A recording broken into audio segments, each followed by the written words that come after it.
Social expectation drowns us all inside. What you have should be what I want. Ang trabaho ko before ay broadcaster. Host ako ng mga radio programs, especially mga public affairs. Ang pinagmulan kong relihiyon ay hindi tiyak sapagkat marami akong pinuntahang relihiyon noong araw. Umattend ako ng born again, umattend ako ng El Shaddai. Makikita mo ako sa pagtitipon ng mga born again kung saan nakikikembot ako, nakikilundag, nakikisayaw. Makikita mo ko sa isang, kapag matindi ang problema ko, makikita mo ko sa isang misang pangkatoliko kung saan ako'y nakikiiyak.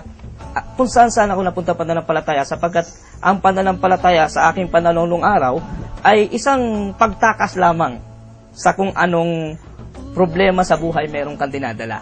It's an outlet. Parang ganun. Ang pananaw ko o ang tingin ko sa pananampalataya. So, kung ano man pananampalataya yan para sa akin, iisa lang naman yan eh. Iisa lang. Iisa lang ang Diyos. Kung paano mo lang siya pinaglilingkuran, yun lang yun. Yun ang pagkaunawa ko sa pananampalataya. Until finally, natagpuan ko ang Islam. The clothes I wear, the way I comb my hair, how I live, oh, I don't care. This is who I am, this is me. Ang pagkakaalam nga ng tao, lalo dito sa Pilipinas, kapag ka ikaw ay Muslim, taga Mindanao. Kailanman, hindi ako nakatuntong ng Mindanao eh. In fact, sa amin sa Quezon, kapag ka Muslim, iba ang takot ng tao sa Muslim. Kahit ako, lumaki akong may takot sa Muslim. Sa paanong takot? Kasi sa amin sa Quezon, ang bata normally tinatakot ng tikbalang, aswang, multo, manananggal, name it. Umuwi ka na, Angelo, gabi na. Sige kami, tikbalang ka dyan, name it. Lahat ng klaseng maligno, hindi kami matatakot. Pero pag sinabi ng isang tao, umuwi ka na, gabi na. Umuwi ka na, sige kami, dadaan na Muslim dyan, takbuhan kami. So hindi namin malamang dahilan, ba't kami tumatakbo? At gano'n na lang ang takot namin sa mga Muslim. Ganyan ako lumaki. Sa isang relihiyon o sa isang paniniwalang wala talagang kaalaman sa kung ano at bakit may Islam. Who I am, just let me be.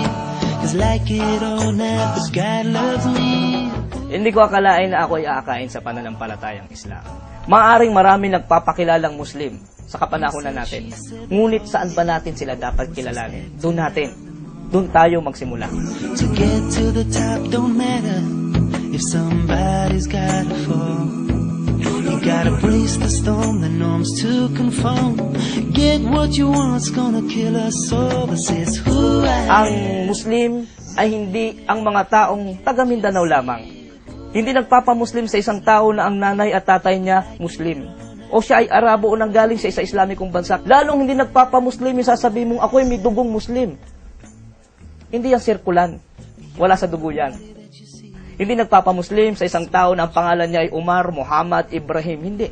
Ang nagpapamuslim sa isang tao ay ang kung paano niya isinasabuhay ang kanyang pananampalataya. At kapag ito ay natagpuan natin sa isang tao na ang Islam ay nakikita mo sa kanya, tunay na siya ay inyong pakinggan, bigyan nyo ng oras, sandali, nakausapin. At wala namang masama. At sabihin natin sa kanya, ano ba ang Islam?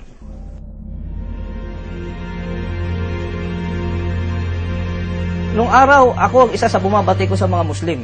Sabi ko, bakit hindi na lang hagisan ng baboy ang mga hinayupak ng mga Muslim na yan? I'm sorry for the word. At kung nung araw ang binabalita ko ay pawang mga masasamang balita ngayon, masasabi kong binabalita ko na may puro kabutihan tungkol sa mga mabubuting o magagandang balita. Before, as a broadcaster, napakarami kong kaibigan from all walks of life. Be it politicians, famous people, kanyan sa broadcast. At para sa akin, yun ang mundo. Nabuhay ako dyan.